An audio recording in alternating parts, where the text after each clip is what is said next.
pass it over to Brody, who's going to get our Nourishing Communities panel started. Brody.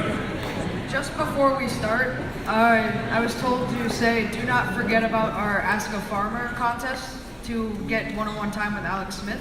Just use hashtag Ask a Farmer and put your question and answer. But I'm going to start introducing Marilyn Hershey.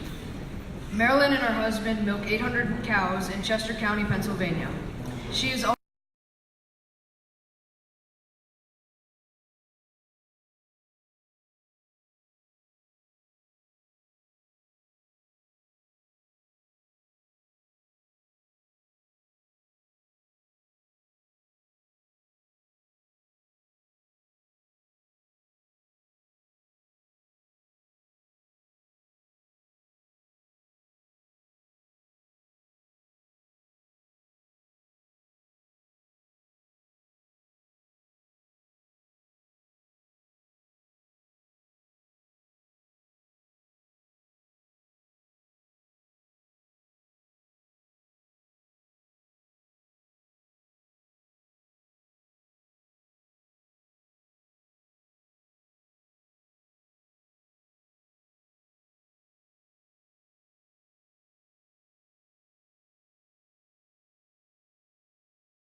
First one is, what are all of your favorite flavors of milk?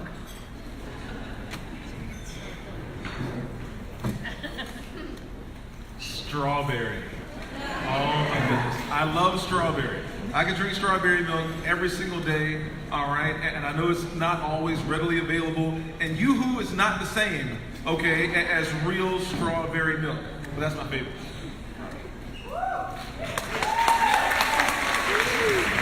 This one's kind of silly, but do you want to get something? Chocolate, because you have to put Hershey's syrup in chocolate milk, right?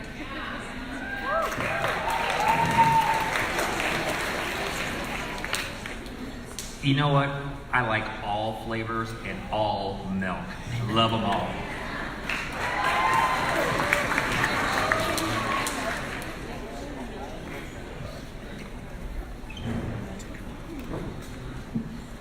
I don't know if you guys have ever had it, but where I live, we actually have a chocolate peanut butter, and it's really good.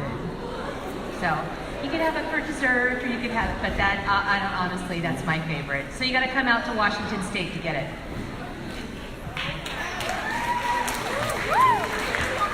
Okay, would you rather fly or be invisible for one day, and why? I would love to fly. I dream about flying, guys, all right? Like, if I just had just the gift of levitation, like, no one has defeated the laws of gravity, all right? But one day, hopefully Jason Brown will, okay? And so the thing is, another awesome thing is that on our farm, there are 2 bald eagles that live on our farm. And when I see them fly around, that's the epitome of freedom, okay? So I don't want to be invisible. I just want to soar high like an eagle, baby. So where I come from, it's all fly, eagles fly.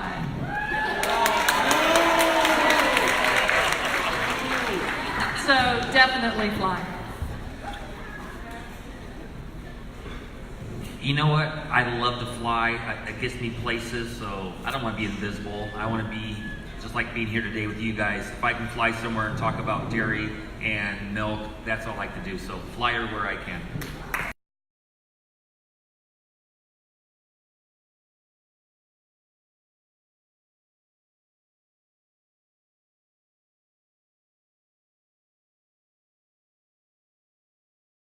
Hang out in the barns and know what my cows do all day, and they wouldn't know I was there watching them. So just might be kind of fun.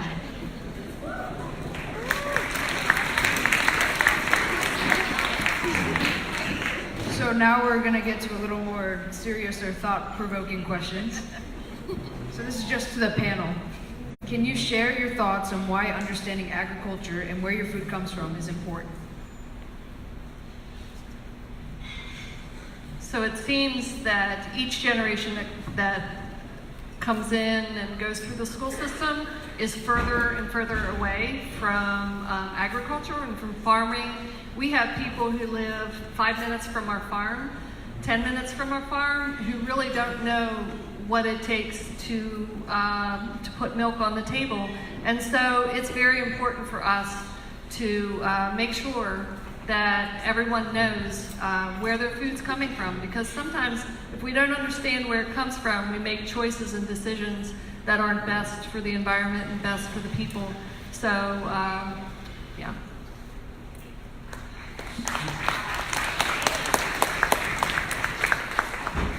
Yeah, I think it's really important because we have to remember that 2% and less of the entire population of the United States is involved in production agriculture, but everybody else eats. And we think about agriculture, a lot of people think about it's only out far, far away in some farm. And agriculture is everywhere we go throughout the United States. Just because you're maybe in an urban or a big city, you don't have to look too far to see some sort of form of agriculture that everybody around relies upon.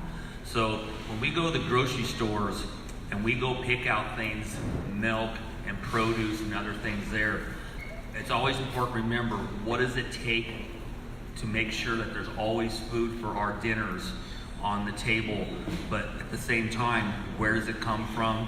And some of it might come a lot closer to you realize. So that's why it's very important.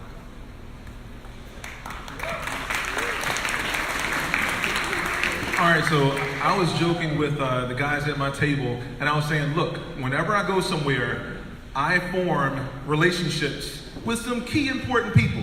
And as soon as I got back there to the cafeteria, I formed a relationship with the head chef, all right? That's really important. And I said, hey man, what's going on? What we got on the menu today? He was like, well, you know what? I don't know what's going on right now. We respect some Chick-fil-A, but tonight, don't worry, we're gonna have steak. See, guess what? I have insider knowledge. That's very valuable. And even more important than knowing who your chef is and who's preparing the food is knowing who your local farmer is, who's growing the food. And so now the thing is, a friend of mine, he's coined the slogan, "Who's your farmer?" Okay? Is one of the most important questions that you can have. Who is your farmer? And not only that, knowing where your food comes from. So now we have thousands of youth that come to our farm every single year that have never stepped foot on a farm before. And they help in our sweet potato harvest. And so we tell them that, guess what? We're gonna harvest thousands of pounds of sweet potatoes. And when they get off the buses, they're looking up in the trees, they're looking on the bushes and all, and they're like, we thought we were supposed to harvest some sweet potatoes. Where are they at? And I'm like, give me 1 second, kid, all right?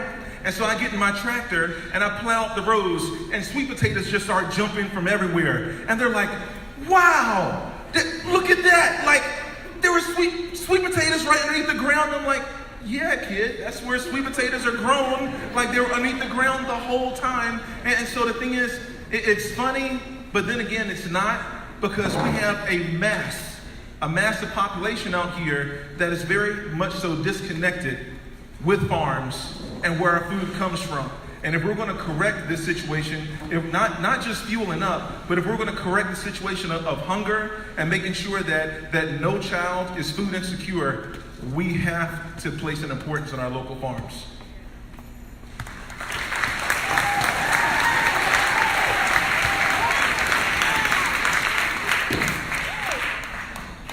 So I guess just for me, what's important is I live halfway between Portland and Seattle, and during the summer, everybody in Portland and Seattle either owns a convertible or a bicycle, and they take every opportunity to pretty much drive by our farm.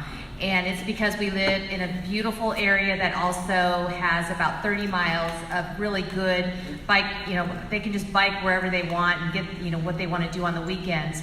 And so but at the same time, they don't really understand that they're actually riding their bicycle past 3 dairy farms that are providing them milk every single day. And it's just amazing to me that they do it every single year. Everybody looks forward to getting the convertible out and going for that nice Sunday drive, but they just have no idea that they're driving by operational dairy farms that are sending milk to the Seattle and Portland area every day. So for you guys to come in and learn about what we do, I hope that you guys also go back and tell your friends that I met some dairy farmers. I met a sweet potato farmer, and they're out there, and you know, this just agriculture is still alive, and there's a lot of us working very hard to provide a great product for you guys. So that's why I think agriculture is important.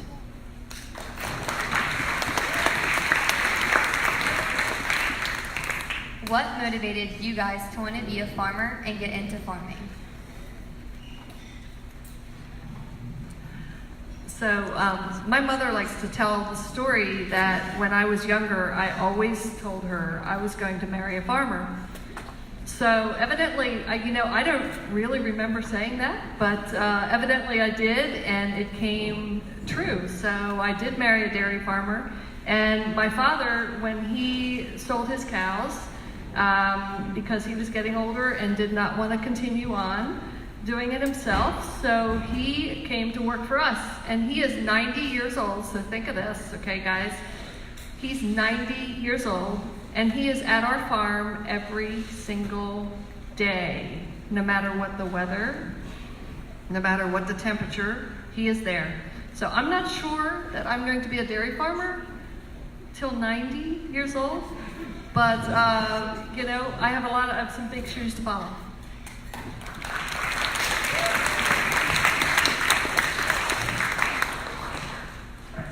You know, dairy farming came to me, I didn't really have a choice. I was born into it. From the time I was around 4 years old, it was already follow my dad, go with him in the mornings, take care of the cows, take care of getting the milk hauled to the milk plant. I grew into it. When you grow into something like that, it's truly, really in your blood, and it's something you're passionate about. Growing up, if I said, my gosh, I didn't get to go with some kids and go on vacations on weekends and trips, we always had the cows to take care of. And it wasn't until later in life when I went to college to learn more about dairy, is when I came back home to my family farm. And that's 4 generations, which means my family has been milking and feeding cows for 105 years. So it's truly in the blood in my family. And when I came home from college, I really did realize that it was something that you have to be passionate about, because we have times where the weather's not very good, but we still must take care of the cows. There's maybe holidays you want to go somewhere with your friends, but the cows always come first. So in order to take that commitment, like the rest of us here, it's truly in your blood, you're passionate about it. It's like all of you being here. You're passionate about Field Play 60, and it shows, and that's why you're here. And that's what keeps me still being a dairy farmer, and I'm hoping that my girls come back and want to be dairy farmers, because it's something you have to be passionate about, and it really is in our blood.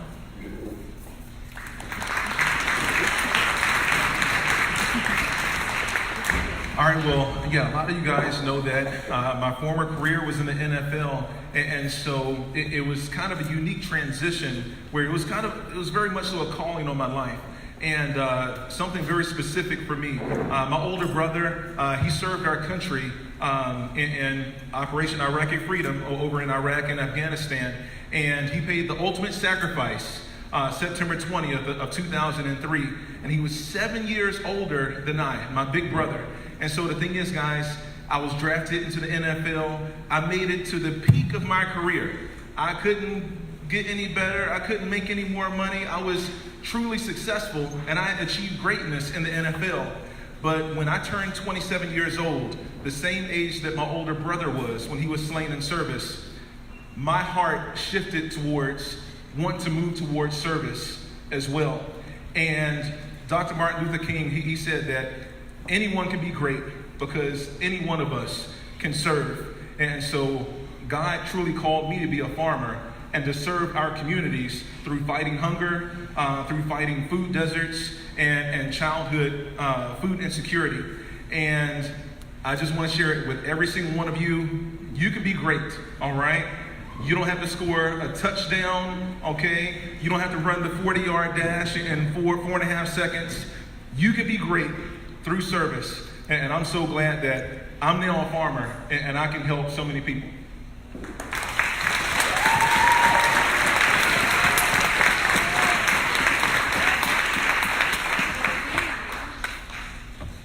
That's a tough one to follow.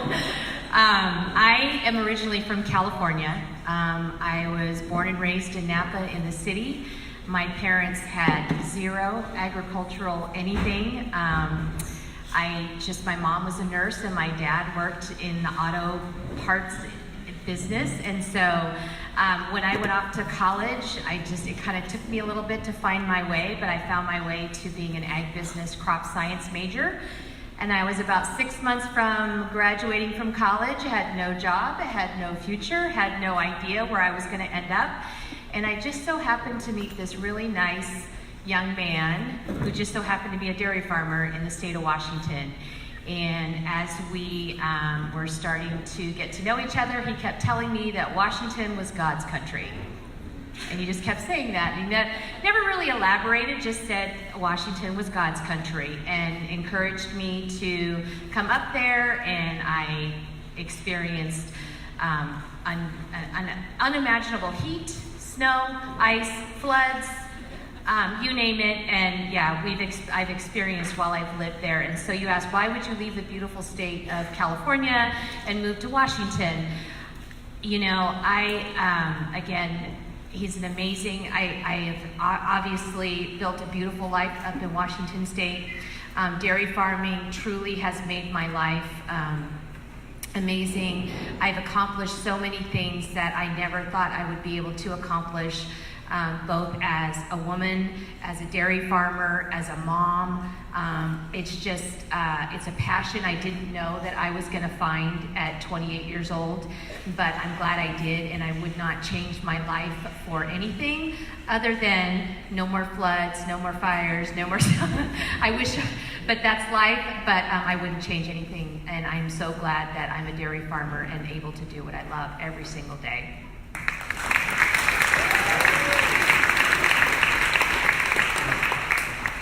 If you could give everyone here today a piece of advice to help them learn more about agriculture, farming, and where their food comes from, what would it be?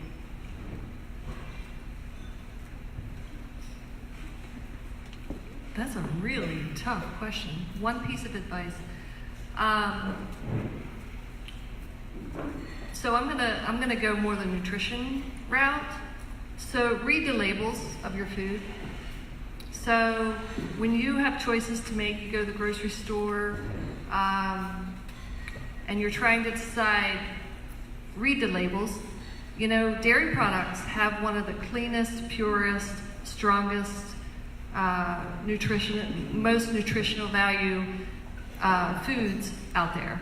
And when you read that label, you see that. When the alternatives, when you have those choices, you read the label, you realize what you're putting into your body is not clean, it's not pure, does not have the packed protein. So read your label.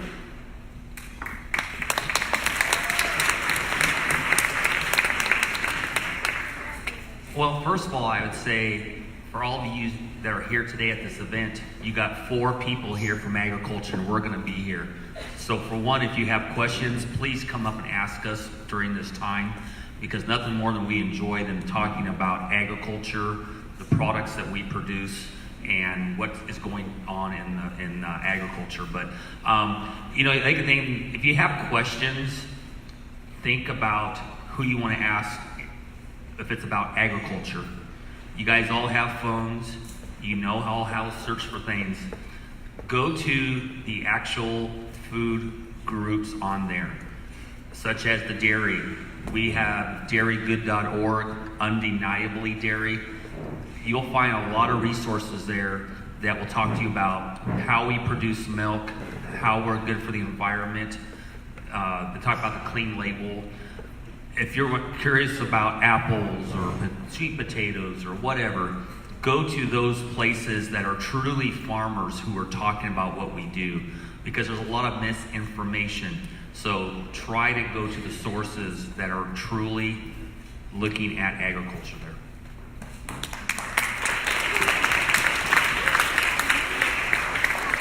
Yeah, so one thing I just want to share is that you can do it, all right? If me being a former athlete, if I can transition into farming and agriculture and learn about it, then you can do it as well. The thing is, I know this is a technological age where we have our phones, our tablets, our computers, all of those things. And I've seen a lot of kids, playing Farmville games, okay? And they spend hours and hours tending to a virtual farm. And I'm like, really, kid? Like, you can actually plant some real seeds and have a real vegetable garden and grow some real food? And so I think back to a while back, so this might be before you all's time, there was this video game called Guitar Hero. And there were youth that were spending countless hours learning how to play a fake guitar, okay? And I said, don't you know that you can learn how to play a real guitar with all of the hours that you're investing in playing this fake guitar? And so the thing is, guys, you can do it, all right? A lot of people laugh at me because I learned farming by watching YouTube videos. Yes, I know there's a lot of silly, stupid stuff out there, but I learned so much just by watching videos and then implementing what I saw.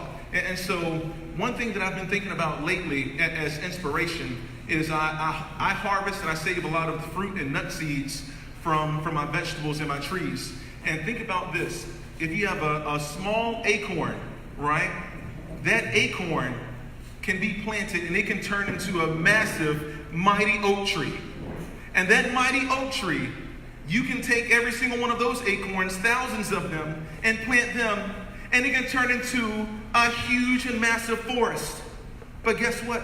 The difference is you actually turning that potential energy into something that's real. The difference between that acorn tree turning into an awesome forest is you.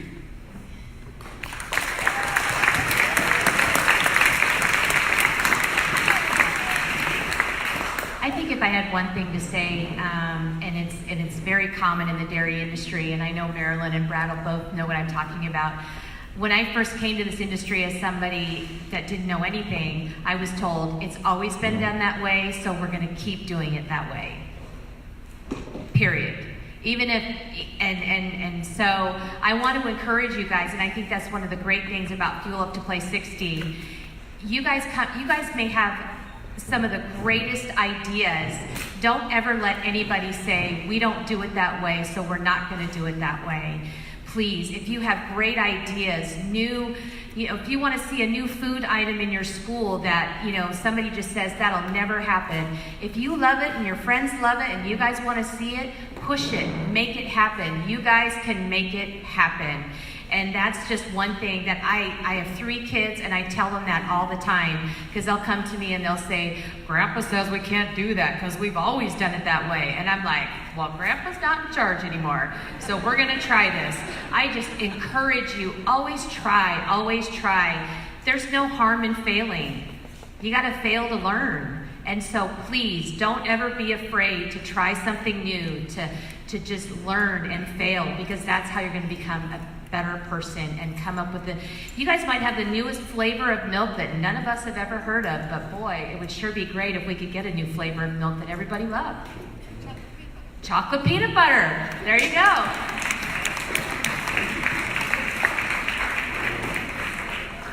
How long have you or your family been farming?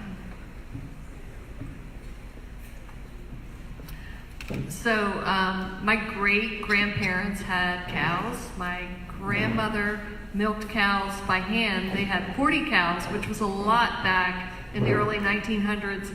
And so she and her brothers would milk 40 cows by hand before they went to school and then when they came home from school. And so farming has been in our generation for many, many years. And I think across the board, you'll find that there are a lot of farmers that it has been in their blood and been in their family for a long time.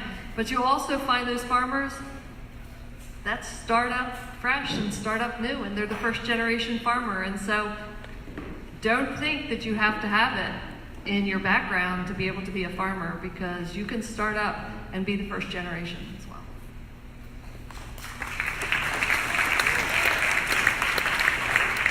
So my family, we've been farming for about 5 years now, and we're semi-generational farmers, all right? So my parents, they decided, no, we're running away from the farm, but my grandparents were farmers. But you know what? It's never too late to, guess what, to get back to the farm. And one of the awesome things with my family being on a farm is that my wife, she challenges me. She says, Jason, the most important thing growing on our farm, besides all of the fruit and vegetables, besides all of the animals and the livestock, the most important thing growing on our farm is our family, all right? And that's pretty cool. It's pretty awesome, because I'll let you know right now, a farm is an awesome place to grow up, all right? There's so many challenges along the way. It truly builds character, discipline, work ethic, leadership, you name it. There's so many challenges.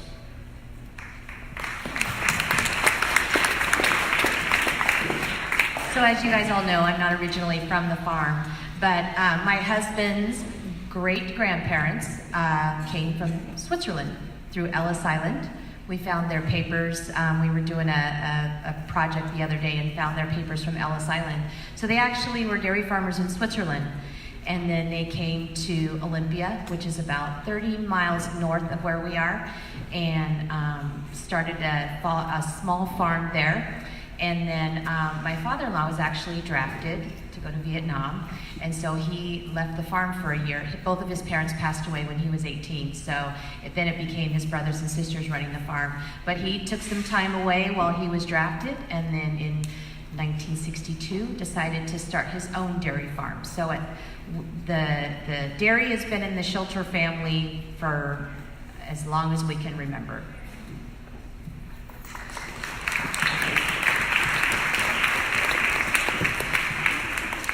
Like I said earlier, being fourth generation, my great-grandfather went from Waterloo, Iowa to Southern California with 4 cows and a couple chickens in a rail car, and started in California in 1913. So that makes it in my family for 105 years. So as I said, it's truly in your blood and multi-generations, and hopefully the 5th generation will continue, my daughters.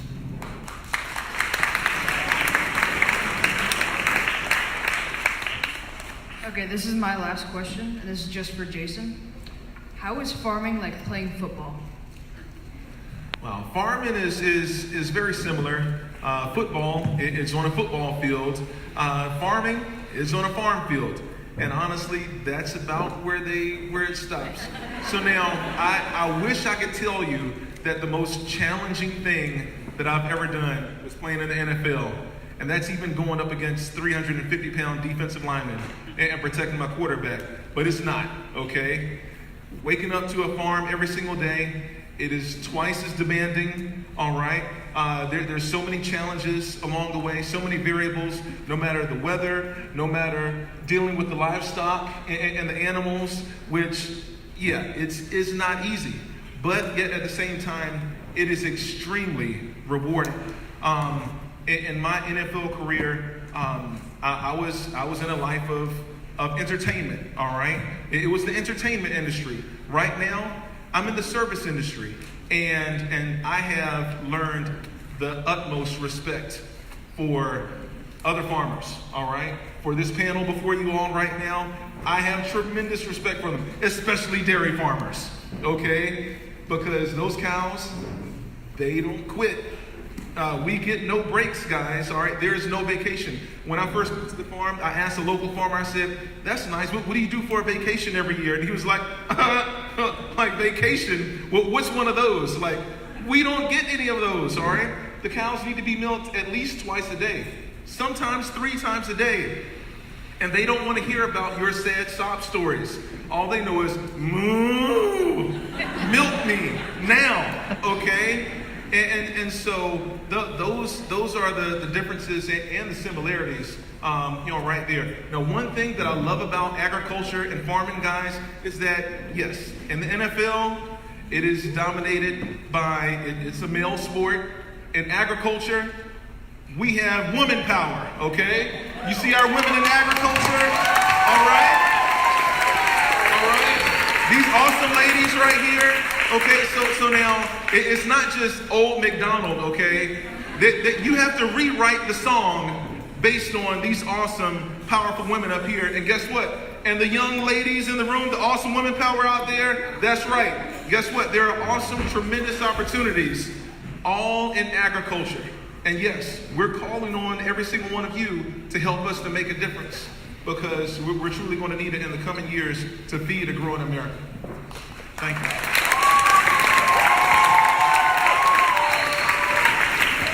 Well, thank you guys so much for coming. Let's give them a big round of applause. All right, thank you so much, panel. Another big round of applause for our farmers. All right.